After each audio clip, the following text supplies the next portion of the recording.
தான தர்மங்கள், நாட்டிற்கும் சமுதாயத்திற்கும் ஆற்றிய சேவைகள், பங்களிப்புகள். கொடைவள்ளல் தான்ஸ்ரீ தா ஆனந்த கிருஷ்ணன் காலத்தை வென்று வாழ்வார். 2024 நவம்பர் 28ஆம் தேதி தமது 86வது வயதில் சுவிட்சர்லாந்தில் உள்ள தமது இல்லத்தில் காலமானார். அன்னாரின் நல்லுடல் கோலாலம்பூர் பிரிக்ஃபீல்ட்ஸில் அவரின் இல்லத்திற்கு கொண்டு வரப்படும்.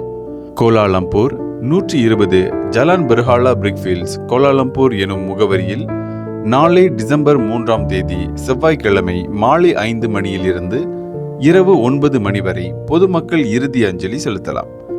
மறுநாள் 4ஆம் தேதி புதன்கிழமை அன்னாரின் நல்லுடல் கோலாலம்பூர் லொக்யூ இந்து மயானத்தில் தகனம் செய்யப்படும் என்று குடும்ப உறுப்பினர்கள் தெரிவித்தனர். இறுதி சடங்கு மிகவும் அமைதியாக நடத்தப்பட வேண்டும் என்ற அவரின் விருப்பத்திற்கு மரியாதை தரும் வகையில் மலர்கள், மலர் வளையங்கள், மாலைகள் கொண்டு வர வேண்டாம் என்று அவர்கள் கேட்டுக்கொண்டனர். இந்தியர்களின் இதய குரல் மக்களோசை.